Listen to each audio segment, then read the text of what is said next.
एक बार एक किसान परमात्मा से बड़ा नाराज हो गया। कभी बाढ़ आ जाए, कभी सूखा पड़ जाए, कभी धूप तेज हो जाए तो कभी ओले पड़ जाएं। हर बार कुछ न कुछ कारण से उसकी फसल थोड़ा खराब हो जाए।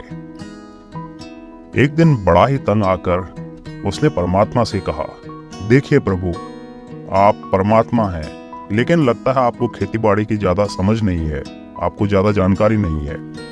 एक प्रार्थना है कि एक साल मुझे मौका दीजिए, जैसा मैं चाहूं वैसा मौसम हो, फिर आप देखना मैं कैसे अन्न के भंडार भर दूंगा।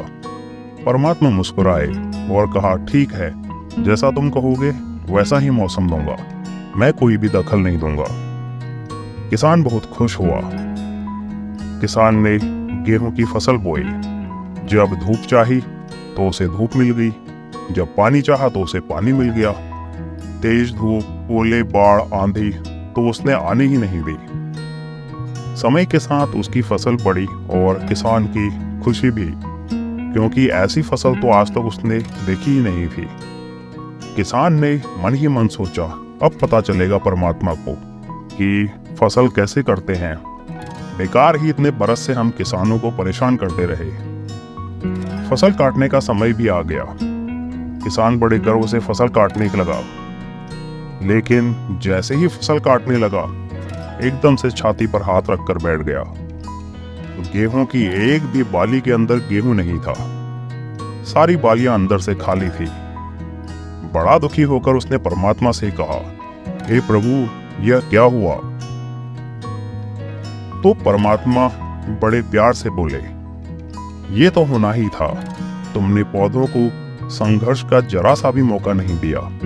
ना तेज धूप में उनको तपने दिया, ना आंधी ओलों से जूझने दिया, और उनको किसी प्रकार की चुनौती का एहसास भी नहीं होने दिया।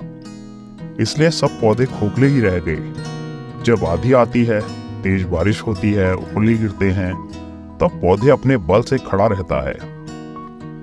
तो अपना अस्तित्व बचाने के लिए वह संघर्ष करता है, और इस संघर्ष से जो बल पैदा होता है वही उसे शक्ति देता है, ऊर्जा देता है, उसकी जीवितता को उभारता है। सोने को भी कुंदन बनने के लिए आग में तपने, हथौड़े से पीटने, गलने जैसी चुनौतियों से गुजरना पड़ता है, तभी उसकी स्वर्णिम आभा उभरती है, उसे अनमोल बनाती है। तो दोस्तों, उसी तरह जिंदगी में भी अगर संघर्ष ना हो, चुनौती ना हो, तो आदमी खोखला ही रह जाता है, उसके अंदर कोई गुण नहीं आ पाता। ये चुनौतियां ही हैं जो आदमी रूपी तलवार को धार देती हैं, उसे सशक्त और प्रखर बनाती है। अगर प्रतिभाशाली बनना है तो चुनौतियों को स्वीकार करना ही पड़ेगा, अन्यथा हम खोखले ही रह जाएंगे।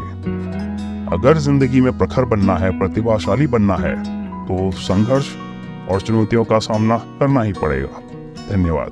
तो दोस्तों, आपको ये कहानी कैसी लगी कमेंट करके जरूर बताएं, और ऐसी प्रेरक कहानियों के लिए इस चैनल को सब्सक्राइब करें, लाइक करें, ताकि ऐसी प्रेरक कहानियां आप तक निरंतर पहुंचती रहे।